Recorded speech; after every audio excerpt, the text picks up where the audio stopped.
Okay, students, a very good morning and welcome back to class 12th science physics lecture. And today we'll be going ahead with the topic on photoelectric effect. और एक topic था due to technical issues 2-3 दिन से class नहीं हो पाई and it was left behind. But one of the important topics and that is the force on falling photon on a given surface. ठीक है, तो जब कोई photon given surface पे fall करता है, so what is the force acting on the photon? So this is the part that we'll be studying today. Okay. So once again, good morning to one and all, and we go ahead now. But to go ahead with that topic, first of all, let us understand the term intensity. क्योंकि ये हमारे आगे लंबे काम से आने वाला है. Let us talk about and understand once more the term intensity. What is this term intensity? ठीक है? It is defined as the energy falling per unit area of a given area in per unit second कर लेते हैं. ठीक है, per unit area per second. ठीक है, तो in general if you want to define this term intensity I, so intensity I can be defined as energy falling per unit area per unit time. Fine, we can state it this way. Now again if you want to go ahead, बड़ा important term है बेटा, ये ध्यान से देखो.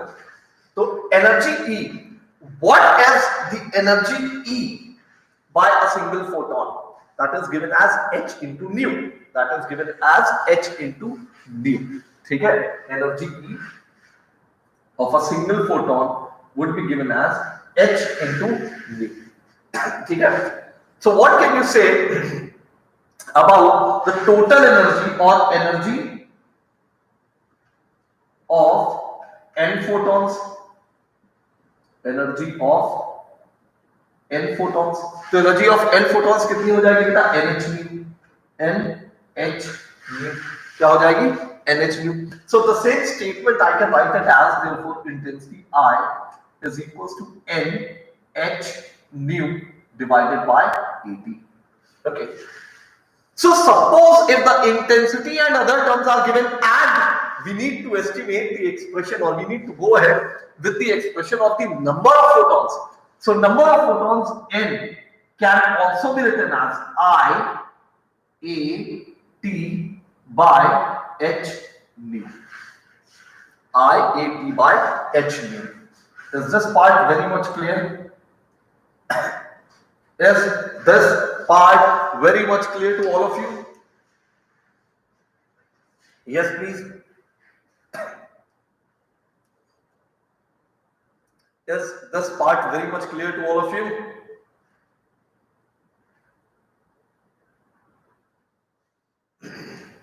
Hurry up. Is this part very much clear to all of you? हाँ भाई, ठीक. अच्छा, अब यहाँ पे एक और चीज आती है बेटा. ये जब कभी हम एरिया की बात करते हैं, जब कभी हम एरिया वेक्टर की बात करते हैं, because area we know it's a vector quantity, तो एरिया वेक्टर की जब कभी बात करेंगे, so in case of area vector you always take the direction perpendicular या in the line of the falling of the photons, in the line of the falling of the photons. For example, ये जो case लिया था, this is the case where suppose this is the surface, and photons are falling in this particular direction. ठीक है, ठीक normally गिर रहा है, ठीक नॉर्मली गिर रहा है. तो अगर नॉर्मल इसका बना एरिया वेक्टर का, तो एरिया वेक्टर का नॉर्मल डायरेक्शन कैसा आएगा? ऐसा आएगा, इन द डायरेक्शन. हमेशा वही एरिया वेक्टर लेंगे. And suppose if this is not falling on this in this manner, suppose it is falling at a different manner, मतलब कि अगर ये एरिया वेक्टर तुम्हारा ऐसा है, ये एरिया ये है, और अगर आपको ये इस टाइप से गिरना है, ठीक है, ये photons are falling at an angle theta, ये मान लो थीटा पे गिरना है, ये आपको थीटा पे गिरना है. So what will be the case? तब उस केस में तुम क्या करोगे? ठीक है. In this case you need to take a projection of this area जिसपे गिर रहा है in particular direction, जो इसके नॉर्मल है, जो इसके नॉर्मल है. कैसे देख लो ध्यान से. If you see, ब्लू से कर देता हूं. This would be somewhat like this. इसको तुम्हें ऐसे लेना पड़ेगा. Are you getting this thing? And if you take it in this way, अगर तुम इसको ऐसे लोगे ताकि ये इसके नॉर्मल, क्योंकि हमें नॉर्मल एरिया चाहिए. So what you will be getting the area vector now as, you will be getting area vector now as a cos of theta. A भाई कितने में शिफ्ट किया? देखो ये ऐसे था, ये ऐसे था, ठीक है. इसको यहां से थीटा एंगल पे ऊपर शिफ्ट कर दिया, थीटा एंगल पे ऊपर शिफ्ट किया, तो कितना कंपोनेंट आएगा? ये आएगा a cos theta. a cos, very good Priyanshu, क्या आएगा? a cos theta. So in this case n would be defined as, for this case n would be defined as I a cos theta, I a cos of theta t divided by h. Are these both cases clear to all of you? Yes, please. Are these both cases clear to all of you? Please respond quickly.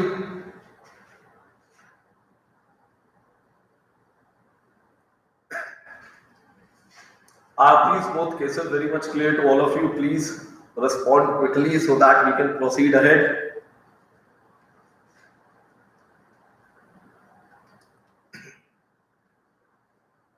Okay, fine. चलो. So let's go ahead now with other part. ठीक है. तो हमको n मिल गया है, that is I a t by h mu.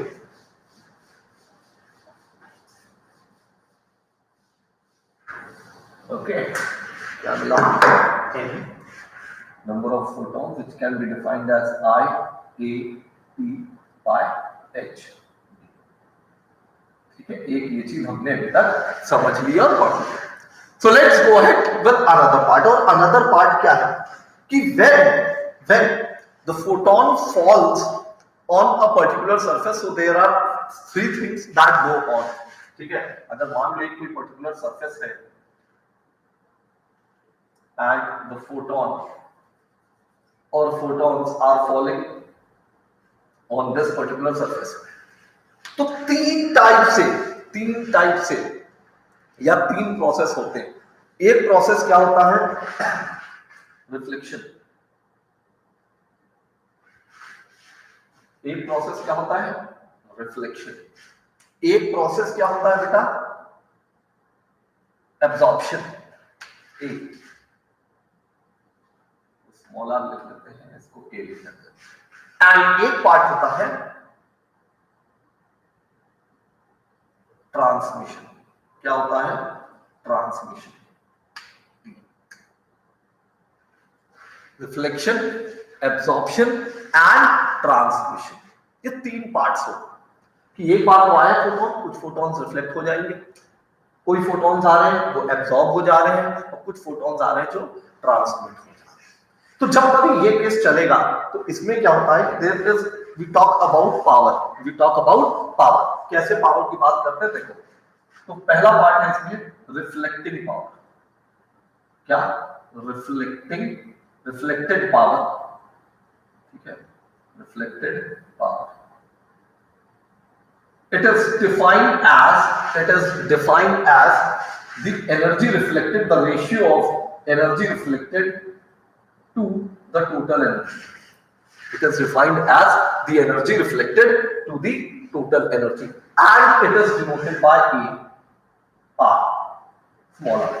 Reflected power को small r से denote करेंगे. और गौर से देखो, but of course ER divided by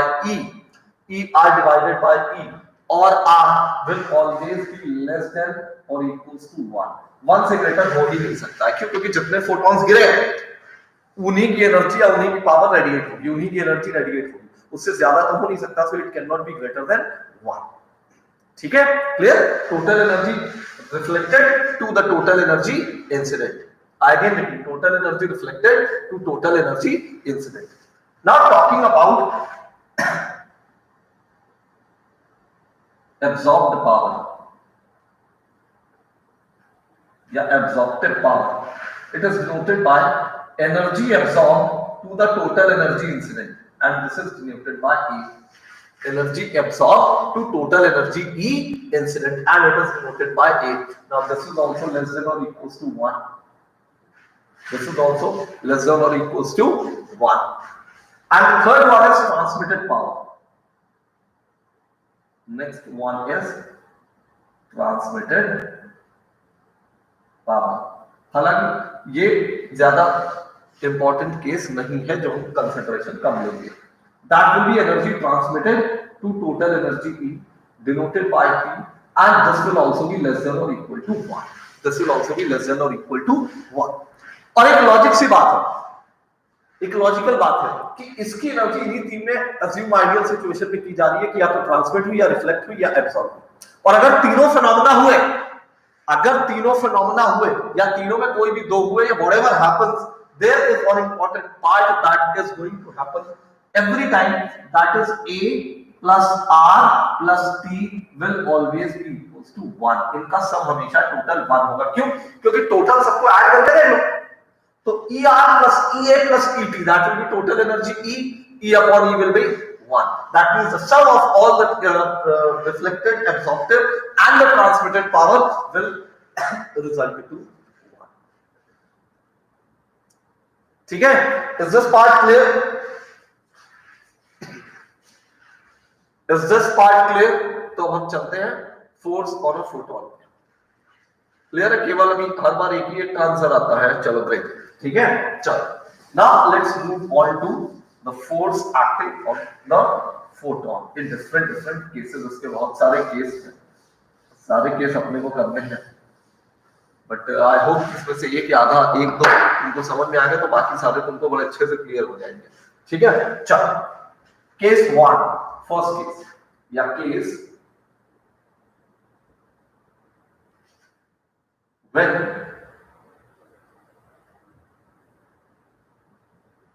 the photons are absorbed. When the photons are absorbed. ठीक है, सारे के सारे photons जो हो रहे हैं वो absorb हो रहे हैं. That means खेल क्या हो रहा है बेटा? खेल हो रहा है A is equals to 1. ठीक है, टोटल absorptive power है, and R is equals to 0. Transmission already हम कंसिडरेशन में नहीं ले रहे हैं, वो इतना इंपॉर्टेंट केस नहीं. A is equals to 1, मतलब सारा का सारा जो एनर्जी है वो absorb हो रहा है, and R is equals to 0. So let's take the case. So here I have a surface. ठीक है, here I have a surface और इस पे photons गिर रहे हैं and they are getting absorbed. ठीक है, they are getting absorbed. Now when these photons will be falling, ठीक है, एक फोटोन का केस लेते हैं. ठीक है, पहले for a single photon,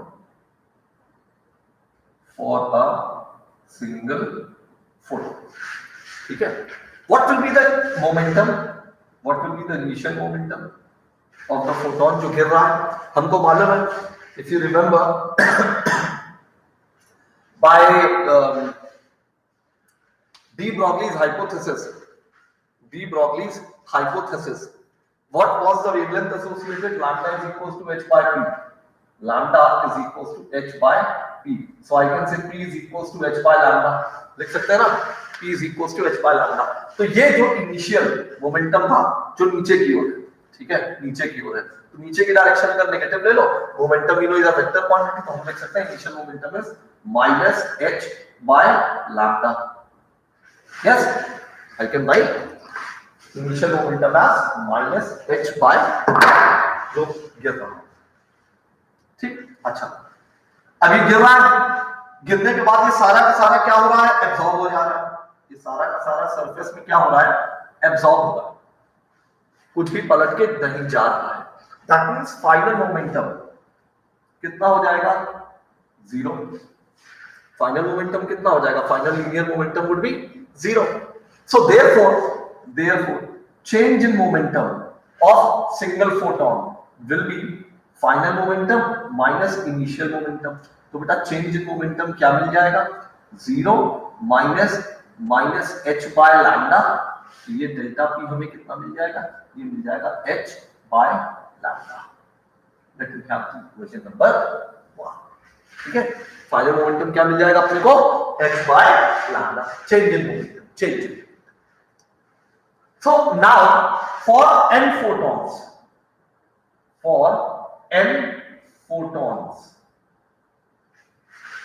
change in momentum कितना हो जाएगा, n times h by lambda, n times h by lambda.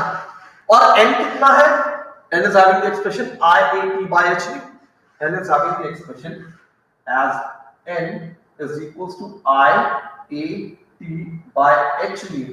So therefore change in momentum delta p will be n की जगह रखिए IAT by h nu, IAT by h nu multiplied by h by lambda, h by lambda. ठीक है, तो h and h cancel, क्या बचा हमारे पास, IAT divided by lambda nu and lambda into nu या lambda upon time, distance upon time क्या होगा, speed, velocity.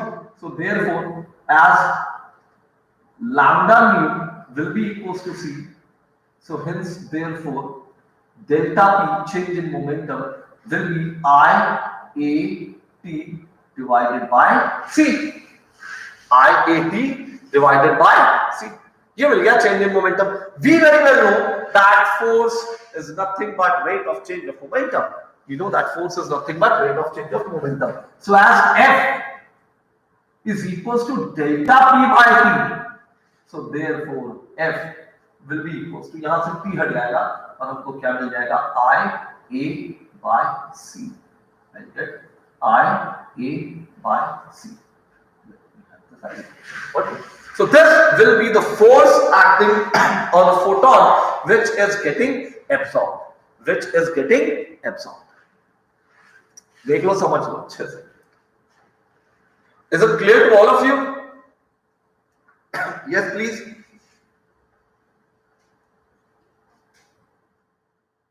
Clear है, प्रियांशु?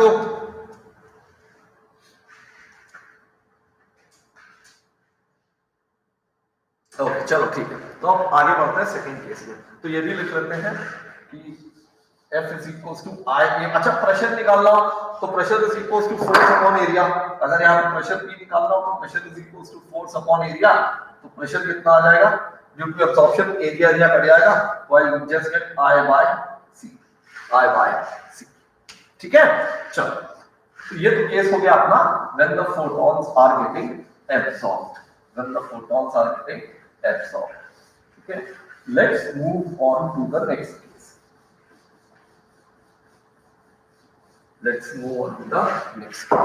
हमारा केस 1 का क्या निकला, IA by C. This was the force acting for the case when all were getting absorbed and nothing was getting reflected. ठीक है, let's move on to another case. Next case क्या है, when photons are completely reflected. When photons are completely reflected, जब पूरे के पूरे reflect हो रहे हैं, that means in this case A is equals to 0 and R is equals to 1. That means जितनी भी total energy है, that is now getting reflected. Reflection वाला खेल हो रहा है. ठीक है भैया, तो चलो आगे देख लो इसमें. So here there is a surface. In it the photons are coming, striking. ठीक है, तो फिर से वही बात. I'm sorry. For a single photon.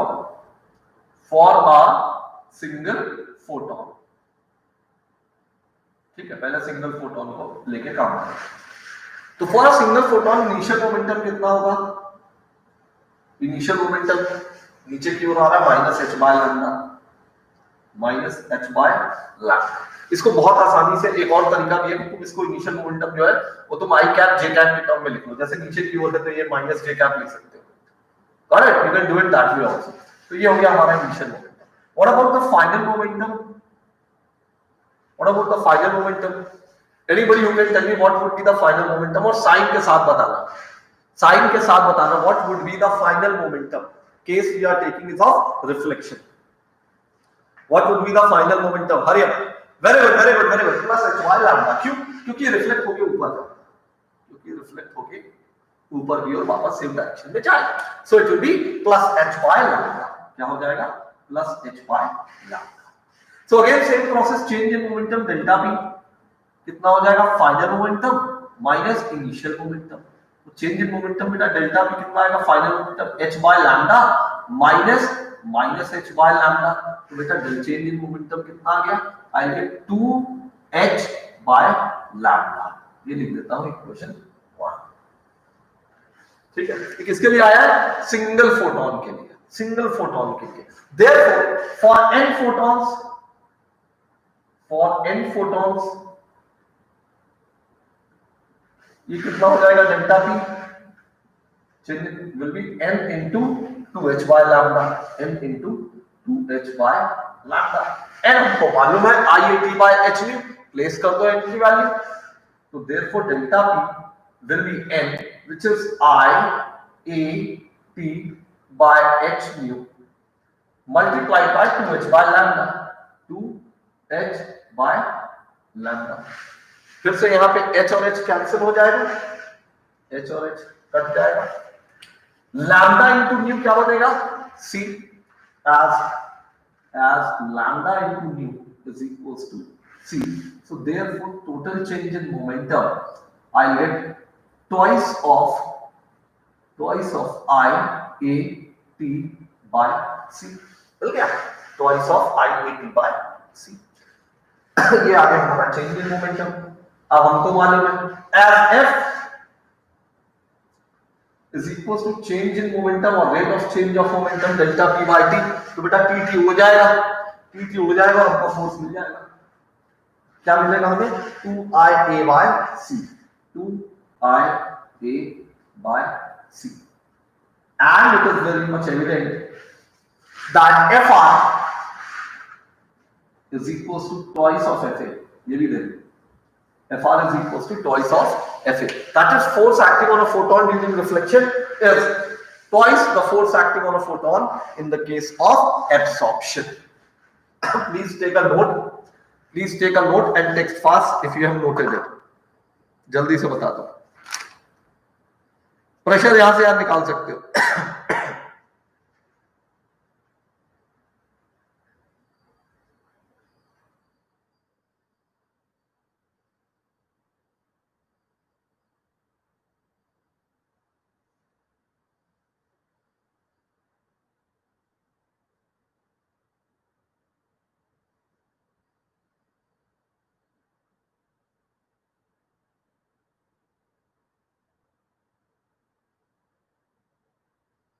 Noted? Okay, चलो ठीक। अब अगला केस चलते हैं, अब अगला केस चलते हैं। ये पता चल गया कि जब रिफ्लेक्शन हो रहा है तो फोर्स जो है वो उसमें डबल लग रहा है। ठीक है, फोर्स जो है वो उसमें डबल लग रहा है। तो नेक्स्ट केस पे आते हैं, केस थर्ड पे। Next case, when some photons are absorbed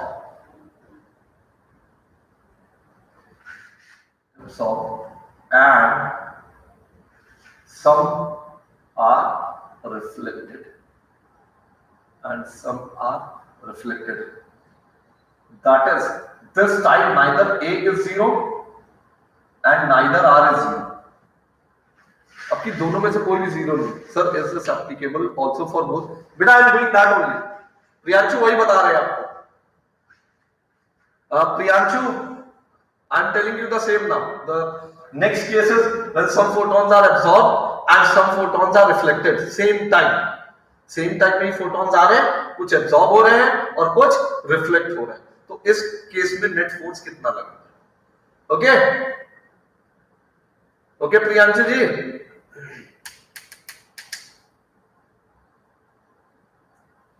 Priyanshu are you there? Okay, so let's go ahead with this case now. तो अब सेम टाइम पे फोटॉन्स गिर रहे हैं। अब इस फोटॉन से कुछ एब्जॉर्ब हो रहे हैं, कुछ रिफ्लेक्ट हो रहे हैं, कुछ एब्जॉर्ब हो रहे हैं, कुछ रिफ्लेक्ट हो रहे हैं। केस एक ही है, बट इसको बाइफरकेट करके दो हिस्सों में पढ़ेंगे। ठीक है, दो हिस्सों में पढ़ेंगे। तो लेट्स हैव दिस रीजन, एक पार्ट बेटा सेम टाइम पे हो रहा है, सेम नंबर ऑफ फोटॉन्स गिर नहीं रहे हैं, टोटल फोटॉन्स n गिर रहे हैं। ठीक है, टोटल फोटॉन्स n गिर रहे हैं। ठीक है, this is a case when they are getting absorbed, this is a case when they are getting reflected। ध्यान से देखिए, this is a case when they are getting reflected। एक काम करता हूं, इसको थोड़ा सा दूर कर देता हूं जी, ठीक है कर देते हैं। This is a case ये सरफेस सेम है, सरफेस सेम है, total n electrons, total n electrons are falling on a surface, total n electrons, total देखो ध्यान से, total n electrons are falling on this surface. ठीक है, अब ये n इलेक्ट्रॉन्स में से कुछ sorry photons, n photons are falling on the surface, इसमें से कुछ photons absorb हो रहे हैं। Let us take the number be Na, number of photons absorbed, and at the same time there are few photons that are getting reflected। Let us say that Nr is the number of photons that is getting reflected। तो ये एक ही part है, जब n गिर रहे हैं उसमें से कुछ एब्जॉर्ब हो रहे हैं और कुछ रिफ्लेक्ट हो रहे हैं। Is that clear? समझ में आ रही बात है? Yes please, are you getting this thing? ये समझ में आ गया कि मैं क्या बताने की कोशिश कर रहा हूं? अभी आगे प्रोसीजर है इसका, यहां तक क्लियर है? ओके ठीक, तो अब देखो ना, we very well know that A is equals to energy absorbed to total energy falling। ठीक है, now the same thing I can write it as that A is equals to number of absorbed electrons into h nu upon total number of electrons into h nu। यही होगी ना भाई, energy absorbed will be number of photons absorbed into h nu, total energy is total number of photons into h nu, h nu उड़ जाएगा, तो हमें Na यहां से क्या मिल जाएगा? Na मिल जाएगा हमको n टाइम्स A, बराबर। Na क्या मिल जाएगा? n times A। सिमिलरली इधर देखो, हमें मालूम है reflected power R is energy reflected to total energy incident। Now this can be written as R number of reflected photons into h nu divided by total number of photons into h nu। फिर से h nu cut जाएगा और बेटा nr कितना मिल जाएगा? nr मिल जाएगा n into r। nr कितना मिल जाएगा? n into r। इसको यहां नोट कर लेते हैं, जल्दी नोट कर लेते हैं। Na is equals to n into a और nr is equals to n into r। Quite clear? ठीक है, तो अब हम बढ़ते हैं आगे। कोई बहुत टिपिकल चीज नहीं है, क्योंकि इसके पहले के जो तुमने केसेस कर लिए तो ये तुमको अभी इजीली समझ में आ जाएगा।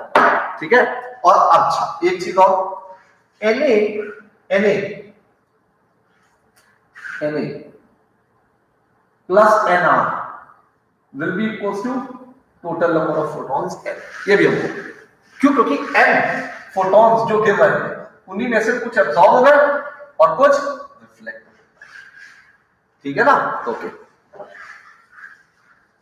तो नाउ लेट्स प्रोसीड अहेड। अब खेल वही खेलना है कि भैया चेंज इन मोमेंटम की बात करेंगे, एब्जॉर्ब की। तो जब चेंज इन मोमेंटम की बात करोगे एब्जॉर्ब की, तो चेंज इन मोमेंटम एक का कितना है h बाय लैम्डा, तो Na का कितना होगा, चेंज इन मोमेंटम कितना आ जाएगा Na into h by lambda, Na into h by lambda. अच्छा Na कितना है n टाइम्स a, तो डेल्टा p कितना हो जाएगा n times a into h by lambda.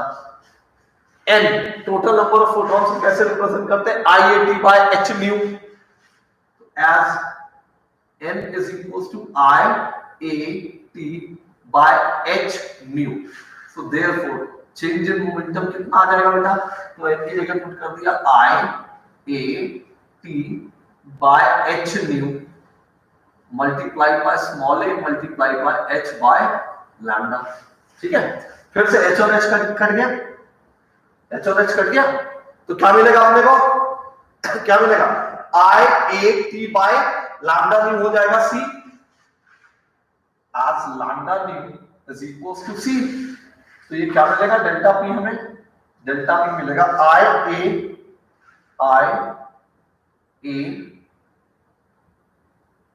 T by c into small a, मिलेगा IAT by c into small a, ठीक बराबर। So therefore force due to absorption कितना होगा, delta p by t which would be IATT हो जाएगा small a by c। This is the force that will be on photons due to absorption, that is IA small a by c। Is it clear? Is it clear please? जल्दी से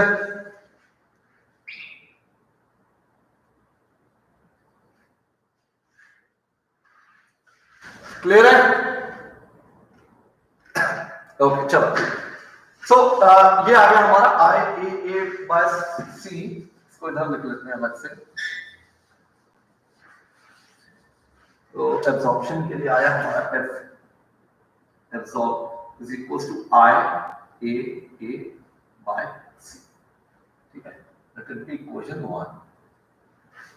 अब इसकी बात करो तो यहां पे जब देखोगे तो बेटा चेंज इन मोमेंटम इसके पहले भी देख चुके हैं, कितना आ जाएगा, रिफ्लेक्शन वाला केस है तो number of reflected photons into 2h by lambda.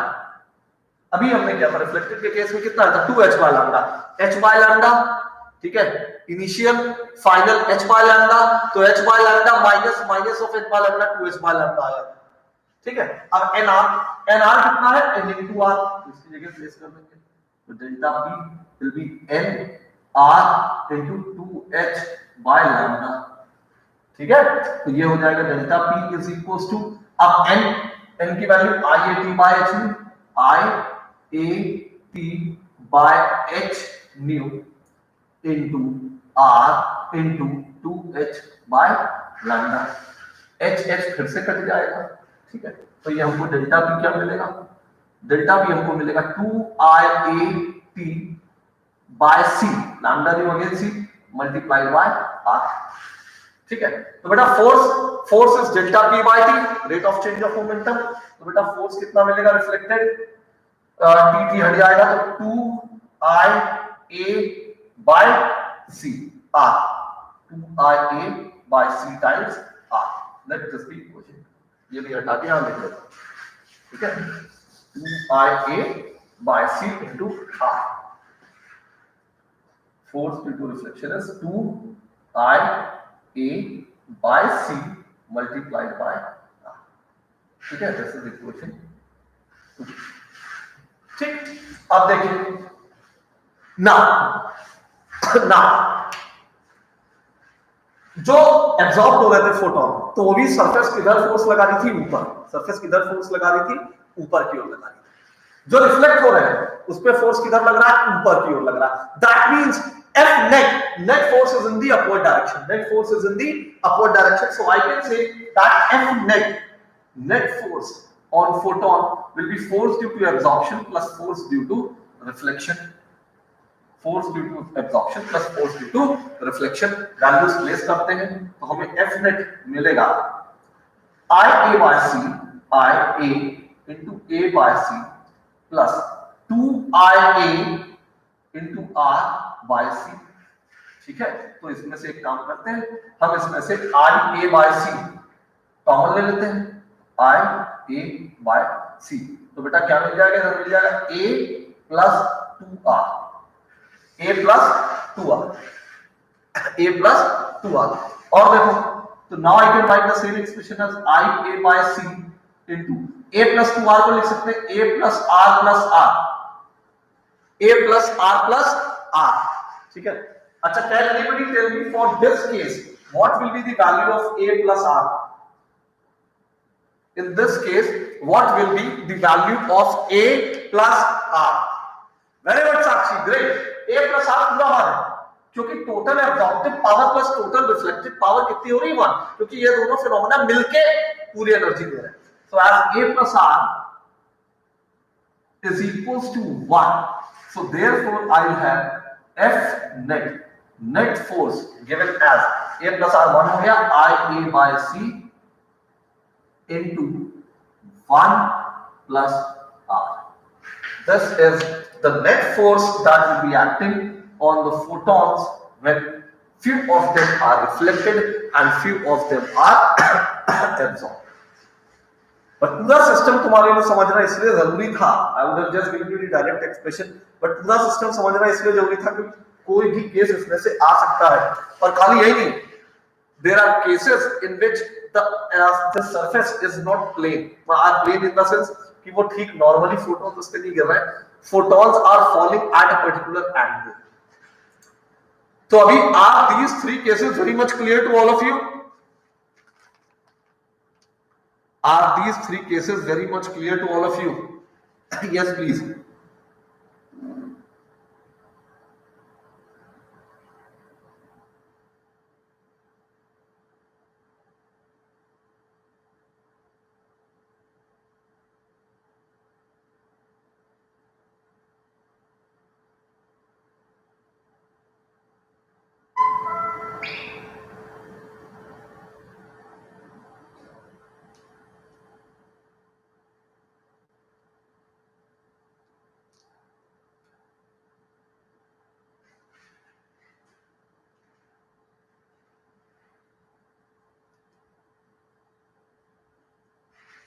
Okay, तो इसके बाद बेटा केसेस है